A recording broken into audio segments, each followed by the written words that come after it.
Bonjour amis d'hier, d'aujourd'hui et de demain.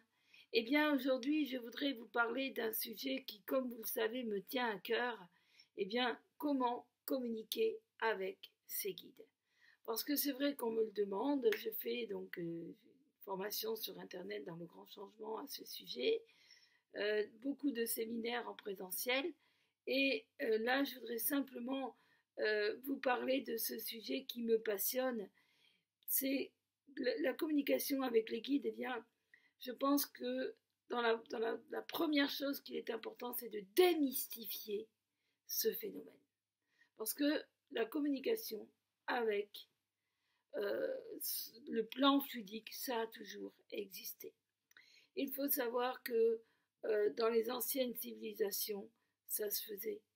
Euh, dans vraiment des endroits reculés de la Terre, ça se fait encore aujourd'hui. Je prends l'exemple en Afrique où lorsque quelqu'un décède, ce n'est pas en noir que l'on s'habille comme par chez nous, mais en blanc pour aider la personne qui monte à partir là où elle doit aller et rejoindre là où elle doit être.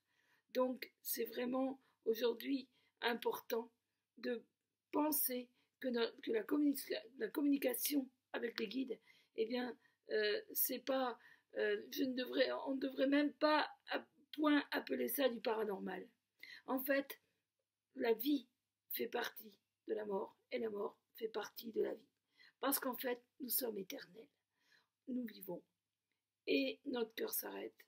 On a quelque chose à faire sur le plan fluidique. On se réincarne, on revient, on remeurt, etc. Et là, c'est le cycle de la vie. Donc la communication avec nos guides, c'est pas seulement avec des membres de notre famille euh, d'ici et maintenant, mais ça peut être des êtres que nous avons connus dans des vies passées, ça, des êtres qui communiquent avec nous et qui essayent de nous transmettre leur sagesse et leur amour. Et la communication avec les guides, eh bien, ça peut se faire de tellement moult façons.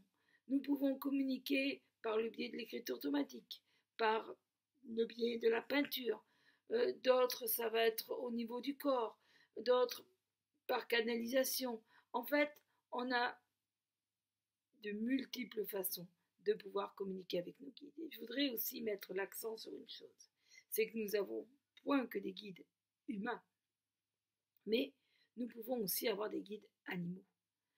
Euh, des chats, des chiens, des dauphins, des animaux qu'on a connus là maintenant, ou des animaux que nous avons connus dans des vies passées, et aussi, eh bien, il existe là-haut des animaux qui ont un grand savoir et qui enseignent, et parce que l'animal n'a pas toujours été comme il est maintenant aujourd'hui, parce qu'au début des temps, eh bien, on était tous complémentaires les uns des autres.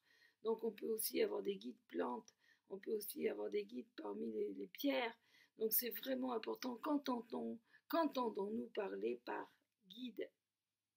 Et les guides, c'est des êtres qui viennent nous transmettre, nous donner leur lumière, nous donner leur sagesse. Alors aujourd'hui, eh bien oui, on a besoin d'eux pour justement recevoir cette lumière, mais eux aussi ont besoin de nous pour transmettre cette lumière qu'ils nous envoient et la transmettre dans notre entourage.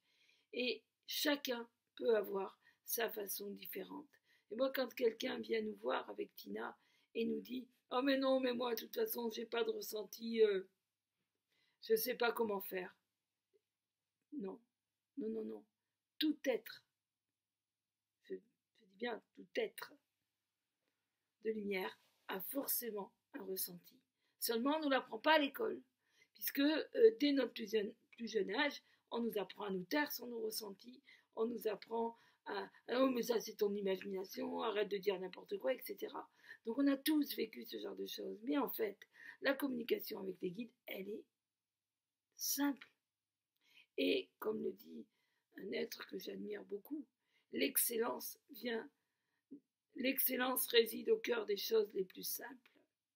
Donc, soyons dans cette simplicité et communiquer avec ces guides, eh bien, ça peut être par d'écouter les synchronicités, d'être dans la nature, d'entendre. Il y a une multitude de faits et de choses, et apprendre à retrouver ce lien avec la nature, ce lien avec ce qui nous entoure. Et souvent, on me pose la question, une question très intéressante d'ailleurs, on me dit souvent, mais comment tu fais pour faire la différence entre quand ton âme rentre en communication avec toi ou quand c'est un guide? Comment tu fais pour savoir? Eh bien, c'est simple.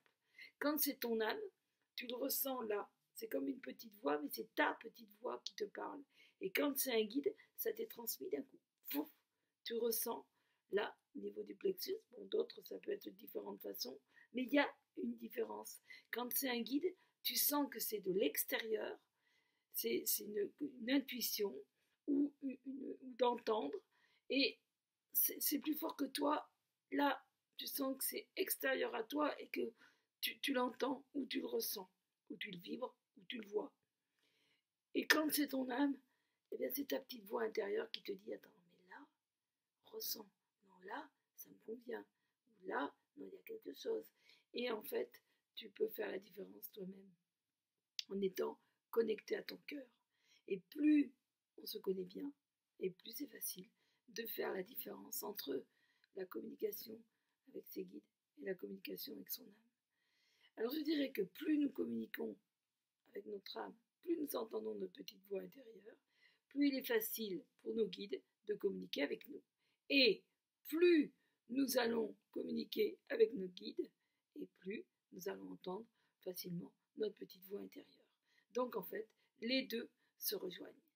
Voilà donc ce que je voulais vous transmettre aujourd'hui. Eh bien, je vous envoie tout mon amour. J'envoie mon amour à tous ceux qui m'écoutent, à tous ceux qui vont m'écouter, et aussi bien aux humains, aux animaux, aux végétaux, aux minéraux, et ainsi tous les règnes, ainsi qu'à nos guides, et aux guides de ceux qui vont regarder cette vidéo. Voilà, je vous embrasse de tout mon cœur.